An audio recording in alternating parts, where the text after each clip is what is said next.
Thank you so much for listening to this episode of Earrings Off. We want to invite you to subscribe, rate, and leave us a review.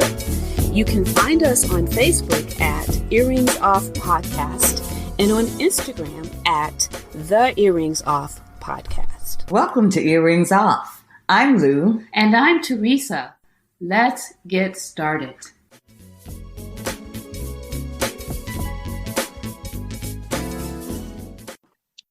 Today we meet Dr. Sheila Carroll. Dr. Carroll is a board-certified pediatrician and obesity medicine physician who is dedicated to helping children achieve their best health. She does this by working exclusively with parents. Parents who are willing to focus on modifying their own behaviors to ultimately improve their child's health. If you are struggling with helping your child and even feel like as a parent you are making matters worse at times, you're going to want to stay tuned to this important conversation.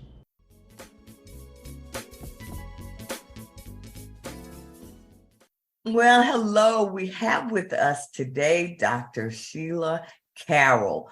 Welcome, Dr. Carroll, to Earrings Off. Thank you so much. I'm so excited to be here. Well, we are excited to have you. So what we're going to do, we're going to jump into the questions, and let's talk about how is your approach to lifestyle change different than the typical medical approach? So I, as a pediatrician, and I've been a pediatrician for about 23 years, the typical medical approach to any time a child is having a problem that a family wants help with, the parent or caregiver will bring the child to the doctor.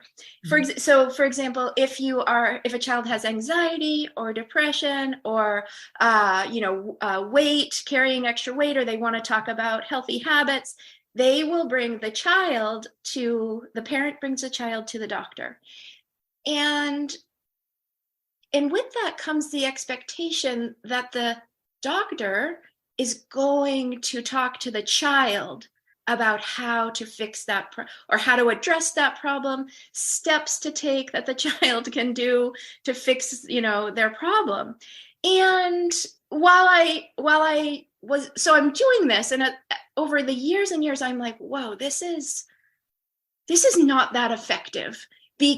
Because while I do agree that it is wonderful to have the child development, whatever age appropriate they are, for them to understand what's going on, and you want to clue them in and have them be a part of the situation, the truth is they're too young, their brains are too immature, they don't have the capacity to think on a complex level. There's that whole meta skill of being able to think about your thinking, and that all of these problems, these complex lifestyle health problems, they require this level of thinking that kids just don't have yet, because their prefrontal cortexes, the part of their brain, like the thinking part of our brain, it's not developed until a child is 25 or 26. So they're really a young adult at that point.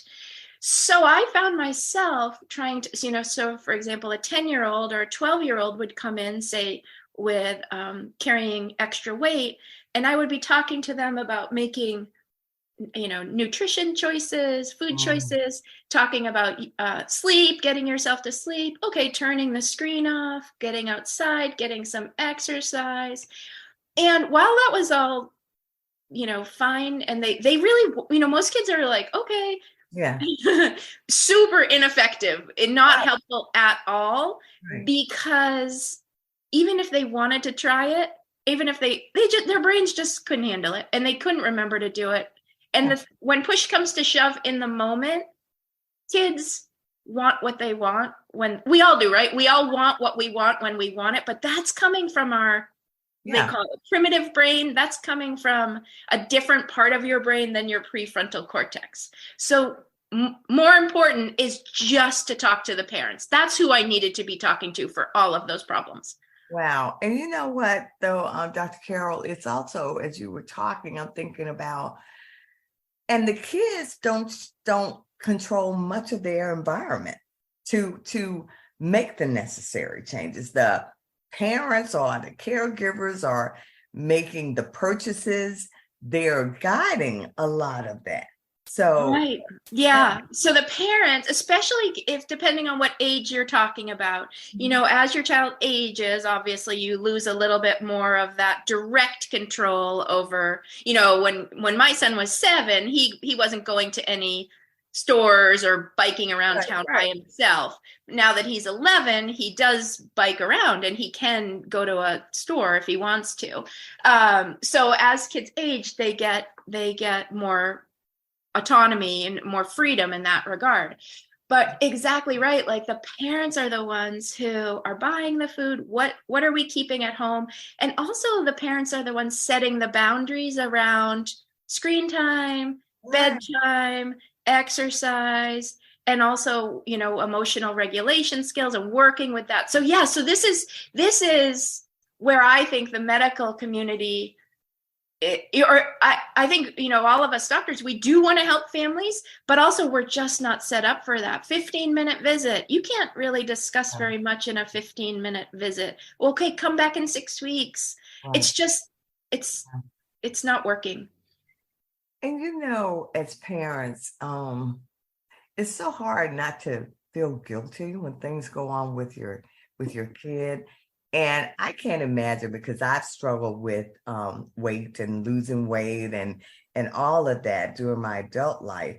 But even as difficult as that is with me, because I can get fixated on it, I can't even imagine it being my child, my underage child, and how you would just be carrying that. Like, what did I do? And that's just so, it's hard to see your kids struggle, Yeah, it is hard, and it's very stressful for parents.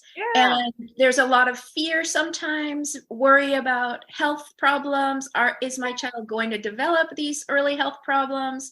And all the other emotions too of potentially guilt, potentially shame, depending. So but the truth is, every child, all of us, each different individual, we all handle food, process food in a different way. Two kids in the same family could be eating the same thing, and one could tend to gain weight more easily than the other just because of that child's biology. So I think it's just important for parents to know that, in all of my years' experience, I know every parent is doing the best that they can all the time for their kids. I really truly believe that. I see that all the time. And even myself, sometimes I'm not doing a great job as a mom, but I'm doing the best I can in that moment. And so I really try to help parents. Okay, where are you right now? And what can we do? Like a tiny change, a 1% change, start feeling okay for the parent, really. You as the parent, we need you to start feeling okay about yourself, okay about your parenting. Get calm about your child. Everything is okay right now. We want to accept your child 100% as they are right now. And okay, how do you want to change things, if you want to change things at all? And so it's okay, and just to take slow, steady steps forward. Okay. All right. Well, I have a question or a comment about that. So what if, the child doesn't see themselves with the problem? What if they don't want to change at all? Like how do you approach that? Yeah, and this is another reason why working with the parents only is so powerful, because so many times kids don't want to change. They may not understand what's really going on. And so that's fine. We can kind of leave them out of it. But the parent can decide so for example, with, lifestyle choices, the parent can decide what they're going to cook and serve. And then honestly, you kind of, whatever the parent changes, and the downstream effect will have a positive, effect on the child. The parent decides, oh, in our family, to be healthy, we're all gonna, go outside or go for a walk or do something, oh, we're gonna be on our screens less. Okay. So it's really just the parent making these decisions and the parent modeling the behavior they want to see. I mean, we already do this with so many other things in our kids' lives, like alcohol and cigarette smoking, Right. drugs. We just need to decide and understand how important all of these other things are as well for our kids. Mm-hmm. Then how is a parent focusing on their own behavior going to help their child? Because one of the things that we know is most effective for helping kids is when the parents model all of the behaviors that they want their child to have. So, for example, if you are a parent who might not be eating in a way that you want your child to eat, if you can work on yourself and make some changes so that you're eating in a way that you want your child to eat, you're exercising, you're getting to sleep, you're, managing your stress and managing your emotions, even just by watching you, the child is going to absorb those behaviors and will benefit and will grow just from watching the parent. Right. So then in addition to that, I mean, then the whole family is impacted, right? So then the whole family is on board. And I think that would likely be very important as well, right? You don't want to, like you mentioned earlier about two children eating the same diet or the same food, and the result is different for both. Right.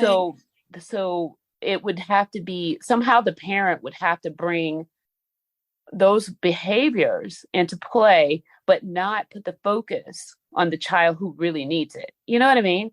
Like, yes.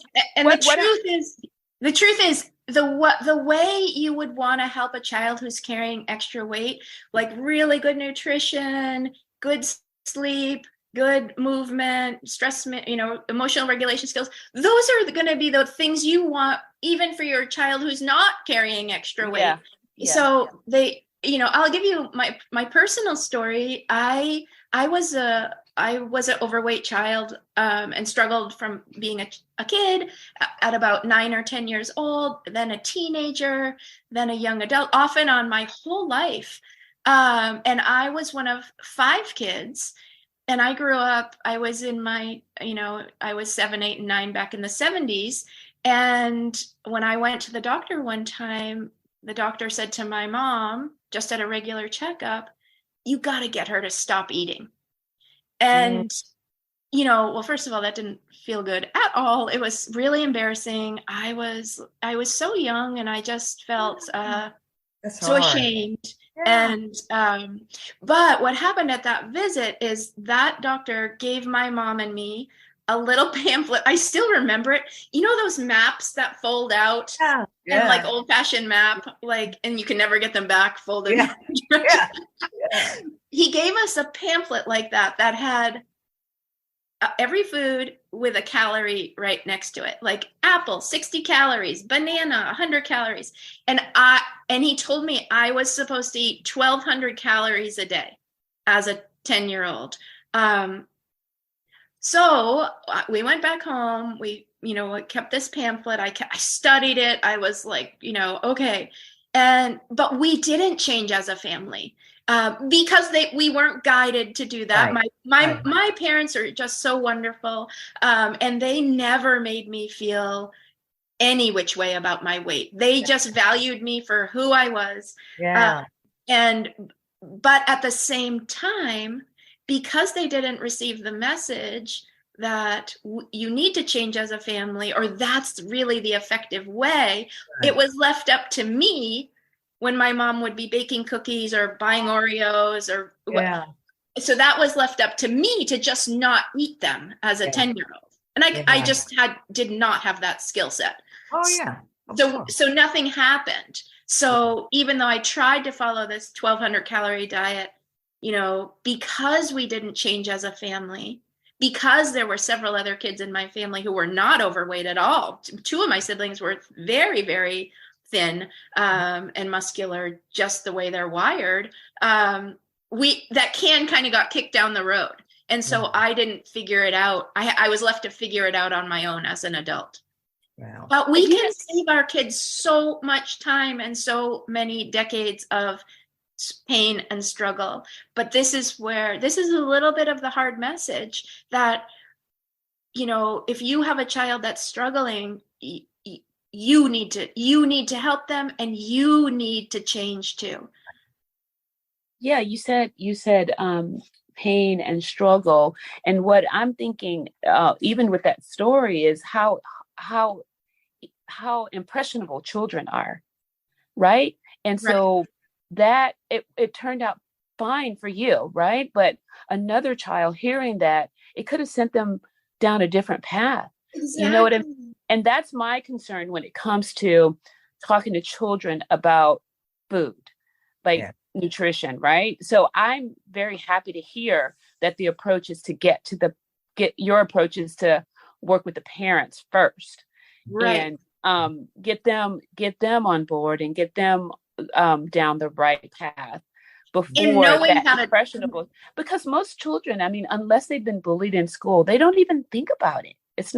I don't think that I mean, especially at that 7 and 8 and 10-year-old age, you're not thinking about that, right? Which is so wonderful. We don't want them thinking about it. Right. And, to be honest, like, we don't even have to talk to them about it. That's what they would bring these kids to my office, and I would just be like gingerly talking. So one strategy I think all parents can use is just to leave the word weight out of it and just focus on health. First of all, really ask yourself, do I even need to have a conversation with my child at all, about this? Because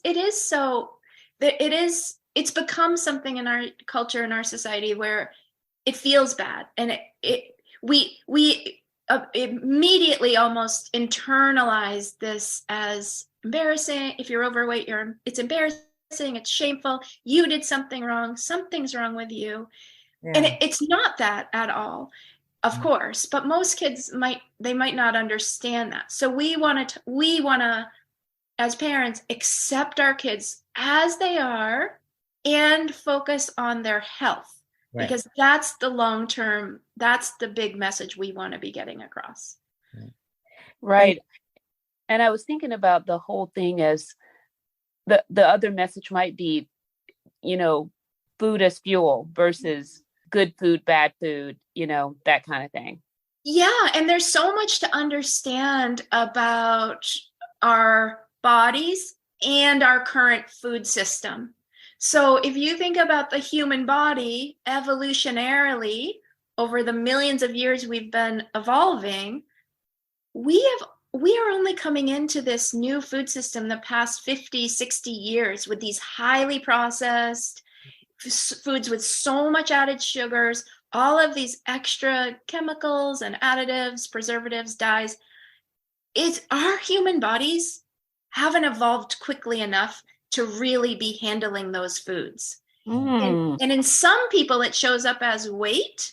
In some people, it shows up as metabolic problems. In some, more and more, the medical literature is really starting to show that these highly processed foods with all of these added sugars and extra things in them are causing so many metabolic derangements in our human bodies that are linked to mental health problems, anxiety and depression. It's linked to Alzheimer's. It's linked to many different types of cancers. And it's really stemming from inflammation, because when our bodies are really doing the best they can, and your body does the best job it can for you, no matter what you eat or drink, it tries to process it, it tries to handle it. Your body's always trying to keep you safe and keep you healthy. But we're overloading our bodies with these processed foods. And so that's why I think it's just an important message for all parents of all kids, not just kids with extra weight, but even if you have a quote normal weight or a thin child, like the same reason they shouldn't be eating all of these foods and all of these sodas with all of these extra sugars, because our human bodies just were not designed to handle them. Wow. Mm-hmm. And I think going back to your earlier point, that's why talking with the parents and role modeling is so important. And I tell you, as a parent, you think about, okay, sometimes we can keep running that reel through our mind, what we didn't do, what we did wrong. But when I see my adult son, and he's a lawyer and he works a lot of hours, but no matter what goes on, he's working out. He's going to the gym. And when he tells me, well, I was just coming from the gym, or, I went for a run, I'm thinking to myself, I did that. I did that because he saw that growing up. And so he thinks it's natural, it's part of who he is.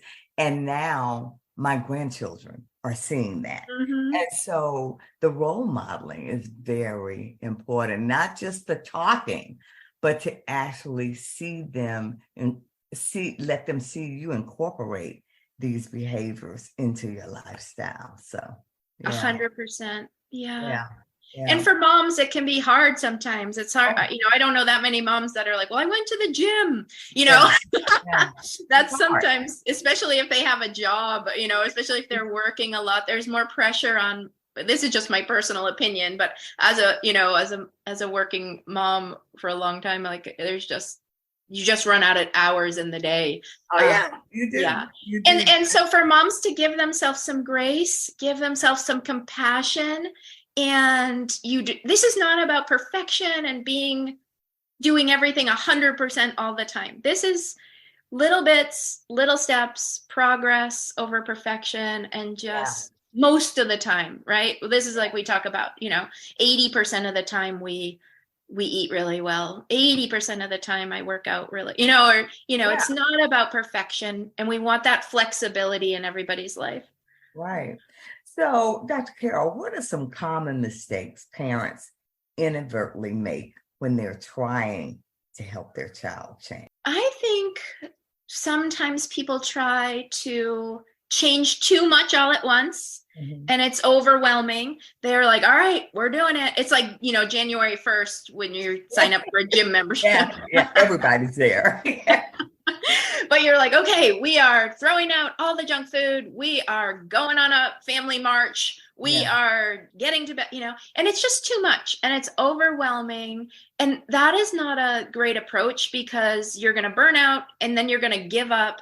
And then, then there's no hope of change. So I think picking one thing, starting small, what I work with my clients on is like, okay, well, what do you think as the mom, mom and dad, because your child best, what do you think is one area that you would like to focus on first? Mm-hmm. And then just focusing on, making a change to that, getting that incorporated into your life. And then the other thing that I love is when people make a change and they notice how good they feel. Like, for example, you go to bed an hour earlier and then you wake up and you're like, oh my gosh, I feel better. Yeah. And you didn't even know how bad you were feeling, because that's the key. Not even realizing it. Yeah. And so then they're like, oh my gosh, that's what happened to me, honestly, personally. I made some changes in my nutrition and I just felt so much better. And I was like, oh, this is how I could be feeling every day. And then I just wanted that so much for my own son. I was willing to make those changes, but I experienced them first. And I paid attention to the benefits I was getting and the good parts I was feeling. So I didn't feel deprived. I didn't feel I was missing out on things. I was really like, oh, I'm choosing to eat this way because it makes me feel so good. You talk about the parents, right? When you do talk to a child, what does that approach look like? when you're finally working with the child on their on nutrition or weight? How does that conversation go? Well, so I coach parents only right now, and I'm okay. Yeah, so I'm coaching the parents for how to talk to their child if they want to, if the parents feel it's necessary. So for example, like a teenager, if all of a sudden you're kind of cooking in a different way or bringing home, I guess the thing would be like not bringing home certain foods that they're currently expecting, so if you've made a change in that regard, you probably do want to have a conversation with your teenager, or they might ask you. And so in that regard, my recommendation to parents is to say something like, I read this article, or I listened to this podcast, or I've learned that, these processed foods with too many added sugars aren't good for our health. So as your mom or as your dad, it's part of my job is to keep you safe and healthy. And so I realized I can't be buying that all the time. That's good. Yeah. And for littler kids, you don't even need to have that conversation. You can have that exact same conversation if they're like, where are the Oreos you used to buy? My son, I used to buy Doritos and regularly for him because he just loved those things. And I stopped buying them. And he was like, hey, what happened? And, and so I just said the exact same thing. I learned this new thing, and I learned to read the labels, and I'm realizing, whoa, these Doritos are not great for you or for me. Yeah. And so to protect and preserve our health, I'm not going to buy them all the time anymore. That's great. Yeah. That's wonderful.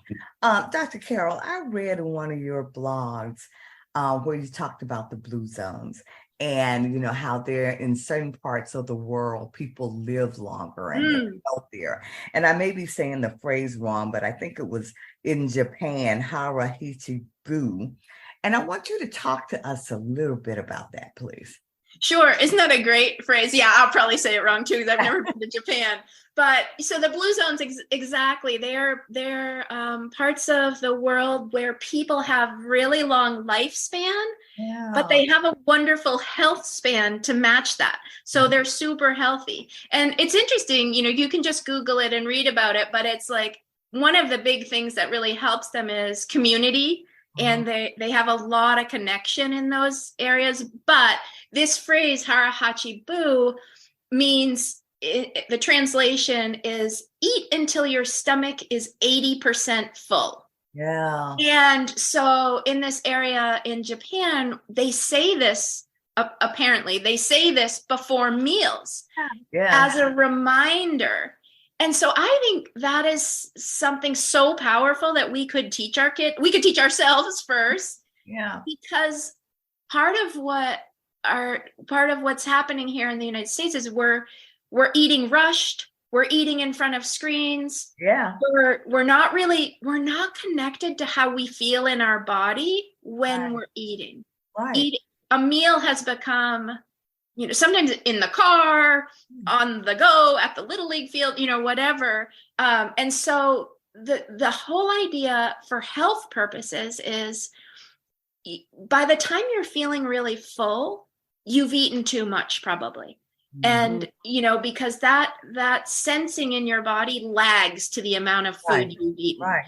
So if you say harahachi-bu before you start to eat, it's just an actual mindful exercise or wake up call to like, oh yeah, I do only want to eat until I'm about 80%. Or, there's different phrases like just enough or at enough. Or, because if we eat till we're full, it's too much. Right. Yeah, I love that phrase too. It's so good. Yeah, that's great. So, well, Dr. Carroll, we've come to the end of our questions. Thank you so much for joining us. Do you have any parting words or something you want to share with our audience? My parting words would be like a message of hope and empowerment to all the parents and grandparents, and just, don't give up on trying to help your child or help yourself or change. So many times we talk about these lifestyle changes and they seem so hard. Yeah. And they seem like a big mountain to climb. And the truth is, it doesn't have to be that way. And so I sometimes feel people get overwhelmed and that stops them from doing anything. But like we said earlier, I think just being willing to take one little step forward, and when you take that step, focus on how good you feel, give yourself some credit for doing it, and kind of just try to wire your brain to lay down a new path in your brain that's going to keep you moving forward towards your goal. And I know parents have so much going on. It's so busy, and it's a lot. It's so many, it's your child's sleep, your child's emotional skills, your child's, movement and nutrition. It's life, right? It's all of the things. And it does take time and it does take effort, but it's so worth it. And this is really what we want for our kids and ourselves, is for our kids to be able to reach their full potential, live a long, healthy life, and for the parents to be right there with them at the same time. Well, you had such great information on your website. Can you share with our audience how to get in touch with you? Sure. Yeah, my website is my full name, SheilaCarrollMD.com. And I have a blog there, and I have some free guide called 10 Steps to Transform Your Child's Health. So I'm trying to just, people can contact me. They could email me with any particular questions. And yeah. All right. Well, thank you so much for joining us here today at Earrings Off. Great information, and we appreciate it. So you take good care. Thank you so much, Lou and Teresa. Thank you.